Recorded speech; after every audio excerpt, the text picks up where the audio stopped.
Cartoon Physics Part 1 by Nick Flynn. Children under, say, 10 shouldn't know that the universe is ever expanding, inexorably pushing into the vacuum, galaxies swallowed by galaxies, whole solar systems collapsing, all of it acted out in silence. At 10, we are still learning the rules of cartoon animation, that if a man draws a door on a rock, only he can pass through it. Anybody else who tries will crash into the rock. 10-year-olds should stick with burning houses, car wrecks, ships going down, earthbound, tangible disasters, arenas where they can be heroes. You can run back into a burning house. Sinking ships have lifeboats. The trucks will come with their ladders. If you jump, you will be saved. A child places her hand on the roof of a school bus and drives across a city of sand. She knows the exact spot it will skid, at which point the bridge will give, who will swim to safety, and who will be pulled under by sharks. She will learn that if a man runs off the edge of a cliff, he will not fall until he notices his mistake.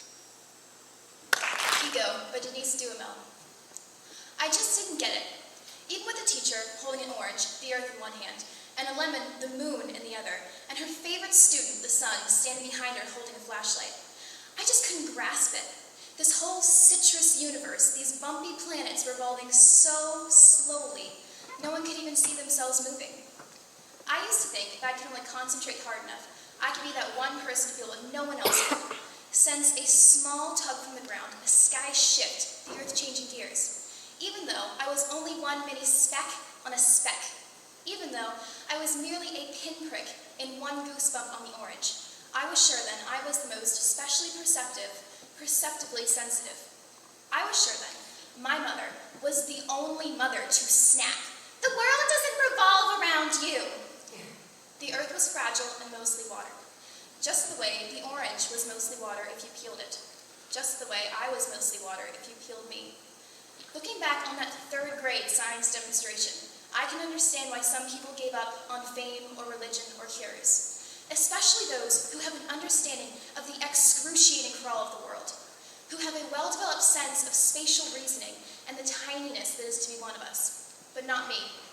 Even now, I wouldn't mind being God, the force who spins the planets the way I spin a globe, a basketball, a yo-yo. I wouldn't mind being that teacher who chooses the fruit, or that favorite kid that gives the moon its glow. No moon floods the memory of that night by Etheridge Knight. No moon floods the memory of that night, only the rain. I remember the cold rain. Against our faces and mixing with your tears, only the rain. I remember the cold rain, and your mouth soft and warm. No moon, no stars, no jagged pain of lightning, only my impotent tongue and the red rage within my brain, knowing that the chilling rain was our forever, even as I tried to explain. A revolutionary is a doomed man with no certainties but love and history. But our children must grow up with certainties, and they will make the revolution. By example, we must show the way so plain that our children can go neither right nor left, but straight to freedom. No, you said, and you left. No moon floods the memory of that night, only the rain. I remember the cold rain, and praying that like the rain returns to the sky, you would return to me again. The Bad Old Days by Kenneth Rexroth. The summer of 1918, I read The Jungle and The Research Magnificent. That fall, my father died, and my aunt took me to Chicago to live. The first thing I did was take a streetcar to the stockyards. In the winter afternoon, gritty and fetid, I walked through the filthy snow, through the squalid streets, looking shyly into the people's faces, those who were home in the daytime. Debauched and exhausted faces, starved and looted brains, faces like the faces in the senile and insane wards of charity hospitals, predatory faces of little children. Then, as the soiled twilight darkened, under the green gas lamps and the sputtering purple arc lamps, the faces of the men coming home from work. Some still alive with the last pulse of hope or courage, some sly and bitter, some smart and silly. Most of them already broken and empty. No life, only blinding tiredness, worse than any tired animal. The sour smells of 1,000 suppers of fried potatoes and fried cabbage bled into the street. I was giddy and sick. And out of my misery, I felt rising a terrible anger. And out of the anger, an absolute vow. Today, the evil is clean and prosperous, but it is everywhere. You don't have to take a streetcar to find it. And it is the same evil, and the misery, and the anger, and the vow are the same.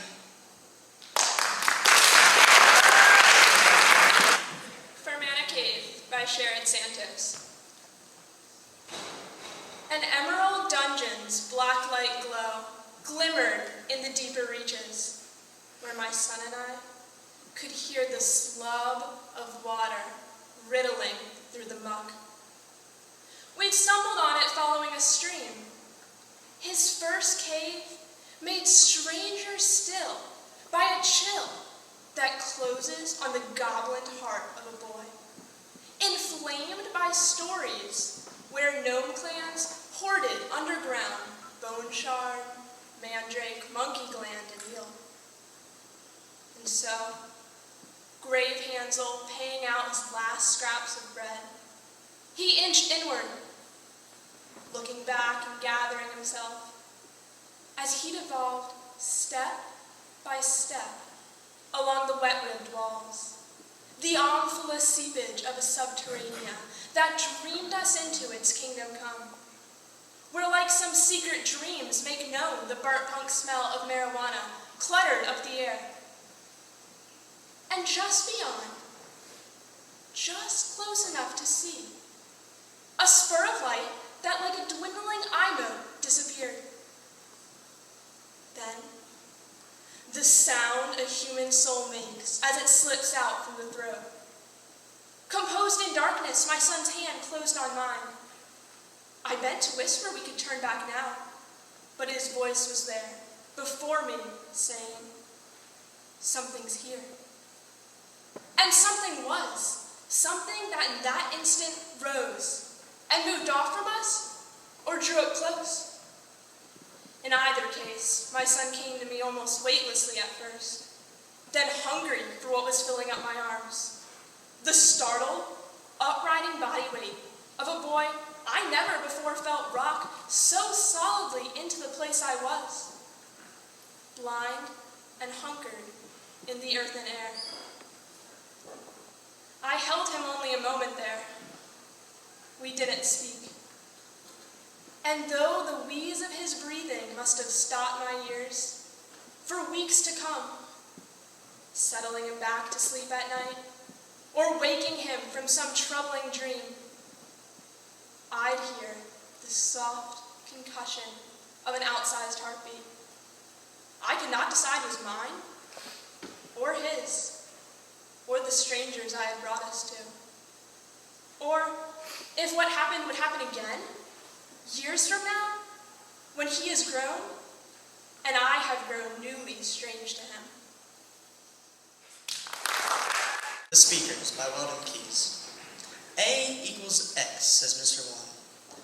A equals B, says Mr. 2. A equals nothing under the sun but A, says Mr. 3. A few applaud, some wipe their eyes, some linger in the shade to see 1 and 2, in neat disguise decapitating Mr. 3. This age is not entirely bad. It's bad enough, God knows. But you should know, Elizabethans had Sweeneys and Mrs. Porters too. The past goes down and disappears. The present stumbles home to bed, and the future stretched out in years that no one knows, and you'll be dead.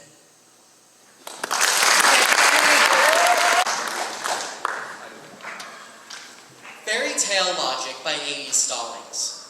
Fairy tales are full of impossible tasks. Gather the chin hairs of a man-eating goat, or cross a sulfuric lake in a leaky boat. Select the prince from a row of identical masks. Tiptoe up to a dragon where it bask, and snatch its bone. Count dust specks mote by mote, or learn the phone directory by rote. Always it's impossible what someone asks. You have to fight magic with magic. You have to believe that you have something impossible up your sleeve. The language of snakes, perhaps. An invisible cloak. An army of ants at your beck, or a lethal joke. The will to do whatever must be done. Marry a monster, hand over your firstborn son.